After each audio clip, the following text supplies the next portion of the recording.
Hello there, my spooky, scary friends. How are you on this chilly day? I dug my warmest dressing gown out of the cupboard yesterday evening, and oh, the bliss of being snuggled up inside it. Funnily enough, when I put it on, a manuscript popped out of one pocket. It was a poem I'd been trying to translate last year. In the rush and hustle of November and December, I had evidently forgotten it. As I read it, I realized it was the perfect spooky rhyme to share with you over our flickering candles. So, after one day and one night of translation, I had it before me. A poem called The Lee Woods Ghost.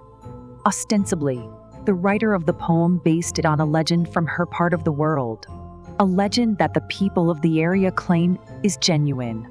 Is it really? Well, I can't say, but I won't be walking in that section of woodland by myself. I can tell you. Just as an aside, tonight's poem contains references to self-harm and the deliberate ending of life. If you feel the subject will trigger you, I understand you're missing this episode. I will be thinking of you and happy to welcome you back into the family next week. For those willing and able to go forth with me, let's get ready. Grab yourself a drink, a snack, and a warm blanket. Be sure your doors and windows are locked, and be prepared to share a chill much greater than the one beyond your window. Here goes.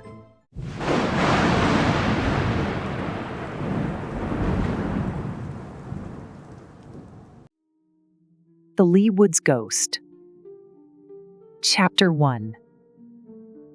Don't hurt yourself, I begged the ragged young man, who I'd encountered in the Greenwood Fair, heading, hunch-shouldered, towards the tall bridge that, a mile away, hung suspended in air. Lee Woods had always been called haunted, but now, with troubles attendant on every day, so many somber souls crossed the woods, seeking Clifton Bridge, and their troubles down to lay, by diving down to meet a final ending. All that kindness and charity could do was not enough to stem the steady trickle of heavy souls that leapt but never flew. I live on the far edge of Lee Woods, and I walk here with my dog, Thane, both day and night. Sometimes we pause to rest on the overlook, but only once has my heart stilled with fright, when from the edge of the vast structure, I saw a tiny human figure plummet deep into the valley below. There was nothing that I could do but wish them restful sleep. Still, often, I recalled that awful moment and thought how dread and bleak a life must be to make a soul so wild to escape it that they would risk their whole eternity. I am not garrulous, and seldom do I talk to people I don't already know. But when I'd glimpsed the boy, some force outside me had cried that he meant to the bridge to go, to end his pain. So I spoke up and then paused, my heart knocking against my ribs, hard-pressed to tell if I had made a fatal error, or if acting on impulse had been best.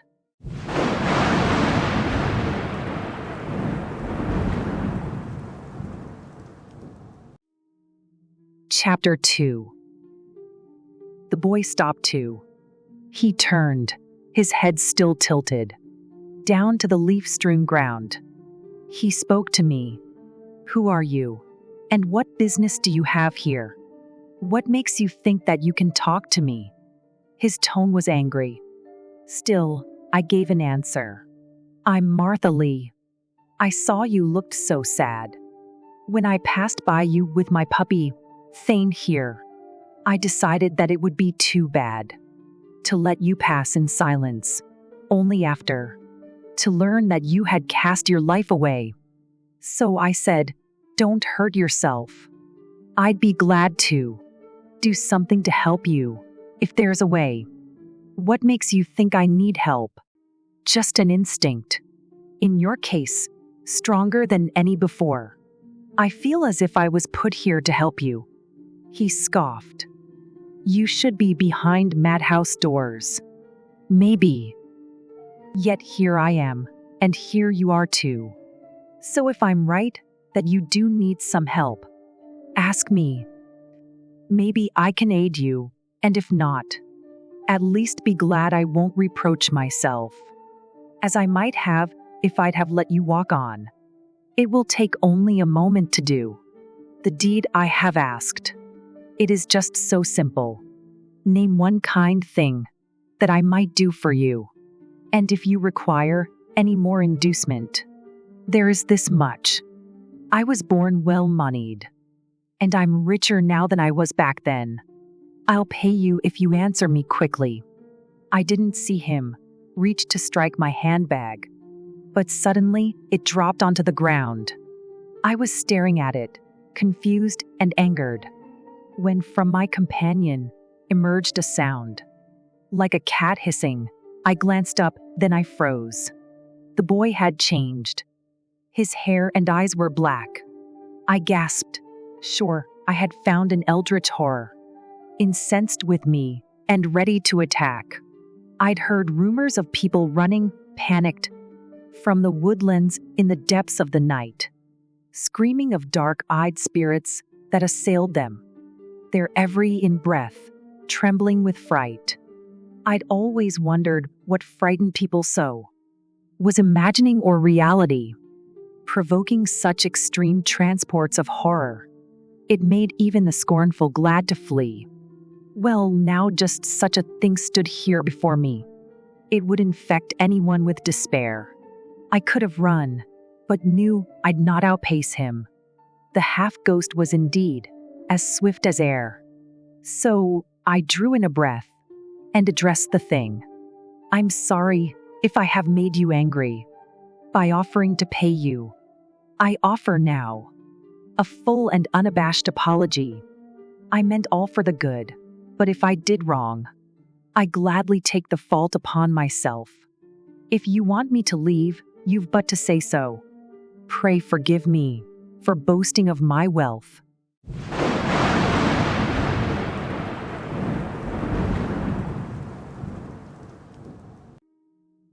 Chapter 3. To my relief, the creature's rage seemed to fade. Once more, a young man stood, blinking at me. His eyes were not oil slicks, but were warm and green. He rubbed his neck, then smiled sheepishly. "My name is Gray," he said. "I went to the bridge 8 long years ago. See, I was engaged to Emily. I loved her with all my heart. One day, we learned she would have a baby. At first, I was thrilled. I proposed to her then. But a man called Nicholson emailed me pictures of the two of them. They were undressed. He wrote, had fathered my love's baby. I went to Emily, and she denied it. I asked her if she'd slept with other men since she'd known me. She slapped me till my nose bled and told me not to come near her again. I was hurt, so I told her that was just fine. I wanted to get drunk. I walked away. I found a pub and drank until I passed out. At dawn, I learned my love had passed away. It was a car crash. Emily died at once. The police never tried to accuse me. Nicholson had been driving, drugs in his veins, and he had crashed the car into a tree, slaying them both. Still, I felt I was to blame. She'd called for Nicholson to come around because she was distraught from our argument. It was my fault. She'd be laid in the ground. When the post-mortem was done, I begged them to test who was the father of the baby. I should have known. Emily had told the truth. Her dead, unborn daughter belonged to me. As for the photos, they had been a falsehood. Nicholson had envied our happiness. He'd wanted me to break up with Emily, so he could pluck her out of her distress.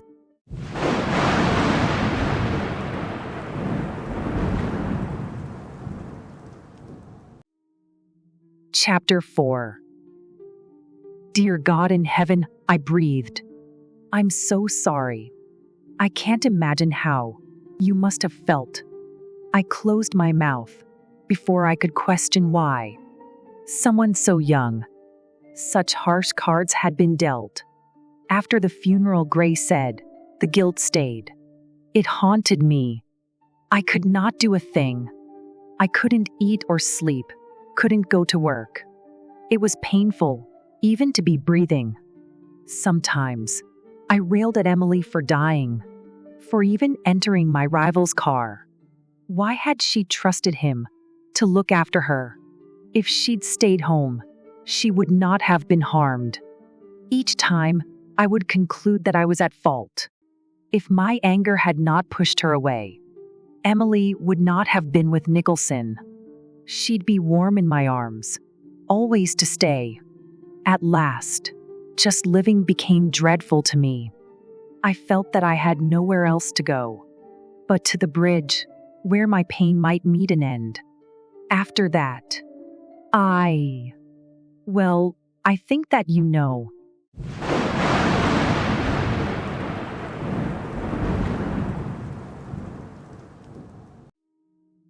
Chapter 5.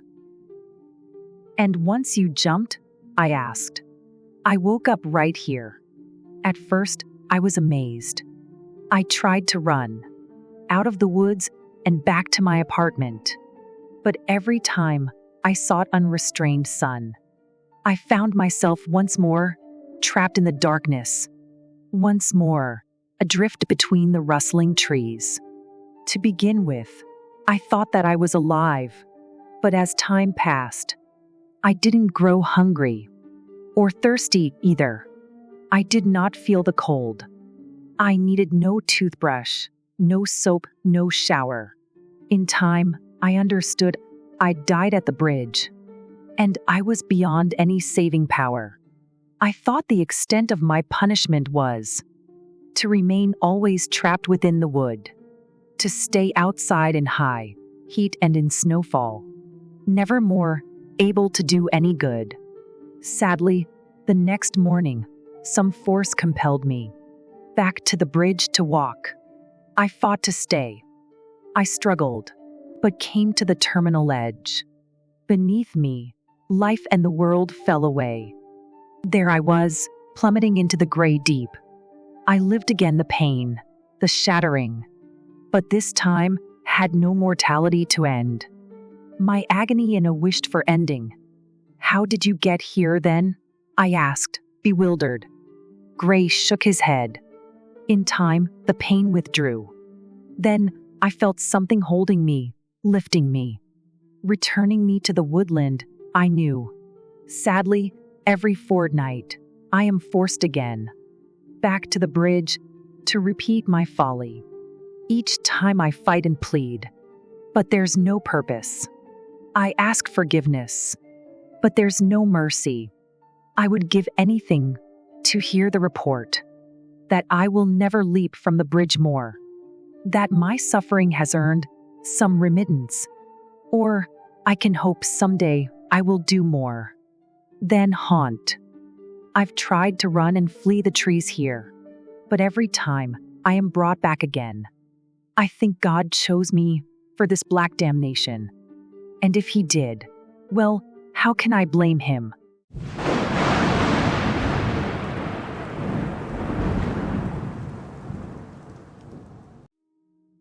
Chapter 6. My sorrow for the boy then flamed up higher.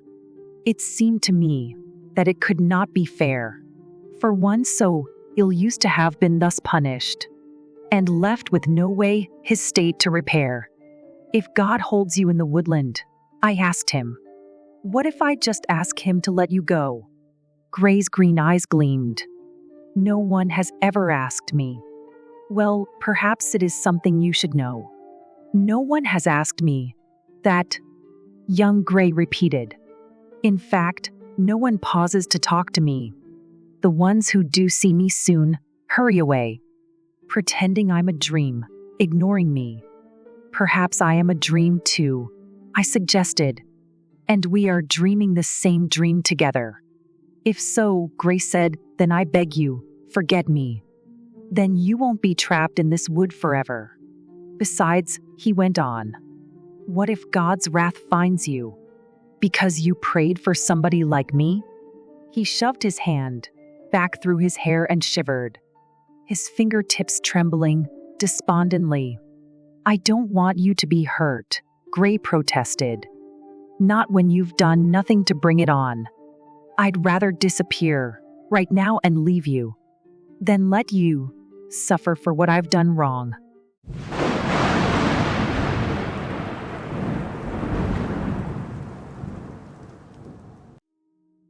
Chapter 7. I thought about that. He'd raised quite the question. The God I knew was all grace, love, and joy. Such a God, I thought, could never be angry at me for praying for a lonely boy. True, others claimed a God of wrath and thunder, one always eager to strike and destroy. Well, I had less time for a God so heartless than I did for a lost and hurting boy. I did not think God cruel. No, I kept my faith with the good God that flourished deep inside the loving hearts of men. Please show your mercy to this lost departed, one who now bides alone in the woods. He has been trapped for years, suffering heat and snow, both wind and rain. He made an error once when trapped in anguish. Please forgive him and take him home again. I opened my eyes, but there was no reply. At least, none that my mortal ears could hear. I looked at Gray and saw him shaking his head. How could I just abandon the boy here and walk away? I tried again. You made our mortal frames. You know our intellect lies and makes us accept things we never would have. If not in pain, it makes us life despise. Indeed, it has long seemed to me the voices that whisper when we ache too much for prayer. Those lying guides, with their false foulness fuming, nudging each being closer to despair, would not be so slick, sneaky, and persistent were they some mere fluke of brain chemistry. I feel they are a weapon sent to harm us, whispering heralds of the enemy. Of course, we are not right if we obey them, but striking when agony drives us wild. No more creates a valid victory then. If a trained soldier attacked a little child, Gray fell into despair, and he took his life. I beg you, view it as a fever high that might strike any person in a township, causing the most resilient to die. Whatever wrong there is, when death clasps life close, I beg you, dearest Father, to forgive, thus thwarting he who set out to divide you, by letting Gray rest, thereafter to live.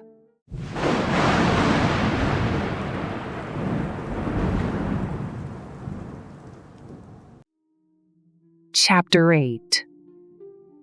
Again, the only answer was more silence. The only change was that my sweet thane hound, who'd at first growled and backed away from young Gray, he leapt forward as if he, a friend, had found. He started begging for strokes.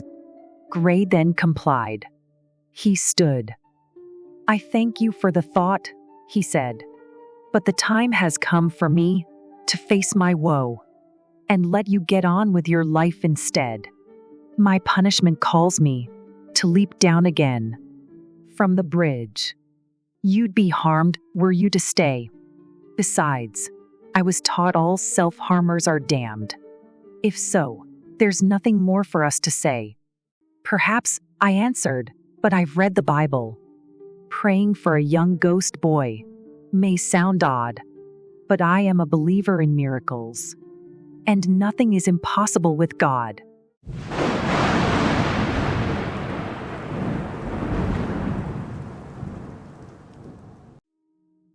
Chapter 9. Once more, I steeled myself to make an appeal. Father, I hope you will listen to me. If you have not sufficient grace for young Gray, please give him any you've laid by for me. If I have treasure, aught waiting in heaven, be it a mansion or a chest of gems, or even something simple as a rough tent, made out of sticks and fabric with crude hems, gather them and give them to my friend Gray. Here, he has more instant need of them than I. When my time comes, deal with me as you see fit, but take Gray home to dwell with you on high. This time, something changed in the space between us. I looked up and saw Gray smiling. His cheeks were pink, and his lips had fresh color. Staring at him, my heart began to sing. "How are you?" I asked Gray. "I can feel something," Gray said. "I think that I am warmer now. I feel better. I can even take a breath. Do you think somebody has heard you?" "How?" "I don't know," I said. Before I had finished, a ray of evening light pierced through the trees. Gray stiffened, then relaxed, letting out a sigh. His face was sheathed in a look of great peace. Then he was gone. I waited a while longer, my body fit to bursting with the joy of knowing that Gray was at peace and happy. Thane barked. "Okay, let's take you home then, boy." I walked back home in the warm haze of twilight. I was dizzy, but never more happy. Am I afraid that, on my day of dying, the God I love will turn his back on me? No, I don't fear. I cannot say what will come, but still, I lean upon heaven's mercy and pray the one who pardoned Gray, the lost boy, will forgive too when it comes down to me. Subscribe to become a delicious darling. Okay, that was a spooky one. I think my goosebumps have goosebumps. What did you think of the poem? Do you think it was based on reality? What would you do if you met a pleasant companion while walking, only to discover after some time that they were a ghost? It may sound unlikely if you think that ghosts appear as beings covered in white sheets. However, I can tell you from experience that some spirits appear just as real and solid as you or I. Feel free to research the matter if you would like to. Throughout history, there have been reports of specters that look just like human beings until they vanish. It's an unsettling thought, isn't it? You could be making pleasant conversation with someone, only to have them disappear into nothingness. How would you react? Let me know in the comments down below. This week's word for those who have reached the end of the video is haunted. Please type it in the comments to let me know that you made it to the end. As always, I would like to request that you hit the like or follow buttons and click the notification bell to become an official delicious darling. It is a small thing, but means a lot to me and the channel. I am going on a ghost walk this evening. I will not tell you which city is hosting it, but I will say that the place is alleged to have more ghosts in it than there are buildings. Will I see anything? I can't tell, but I will update you in the next episode. Until then, have a great evening and a wonderful week. And when the night comes around, be sure to sleep well, my delicious darlings.